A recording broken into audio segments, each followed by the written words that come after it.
Did you know that on River Road in Derriaghy there is remains of a suspension bridge? So here's some old photos I found of it. As you can see, it's an absolutely beautiful sight stretching across the Lagan. So back in the day, the workers for Lambic Mill, or maybe even the Linfields, would walk down this path which leads from Derriaghy train station past the cottage on the right hand side and down this road. So when they closed this bridge, the workers that would have done this commute would have had to extend their walk about 15 or 20 minutes down this road, right down the very bottom of River Road, turn left to get to the mills.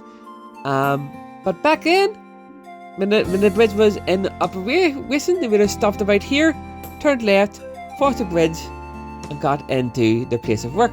As you can see, just here at the left hand side, if you didn't know it was here, well, you wouldn't have known. And there was no brickwork. And then here, you can see, is the bridge. The railings are the other side, and the bridge is straight ahead. Now look at the photos, and you see the bridge back in the day was right, and you can see the remains of the white paint there. If you scroll up, you see this old sign, and if you look back at the old photos, you see that same sign at the top of the bridge. Maximum load half a ton, I believe that says. And if you look through, you'll see where it connects to, just about. There's a wee bit of a wall there, and that's where the bridge would have connected onto.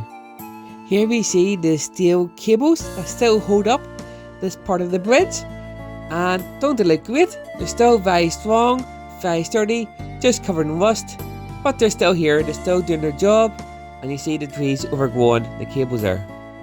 Now we're looking at the fencing that goes down the left hand side. Left hand side is the side that's worse for wear, falling down there, lots of reeds, overgrown, nature taking it back. And on the right hand side is where it's more sturdy, it's the side that's in the best shape. I suppose this makes sense, because that's the side that leads down onto the river. And you see the river flowing past there, absolutely beautiful this time of year. Here is a news article I found when researching in the Ulster Star about a flood that happened in 1986, and if you want to pause and read, you can, but pretty much there was a flood, and you can see the bridge there struggling in the water.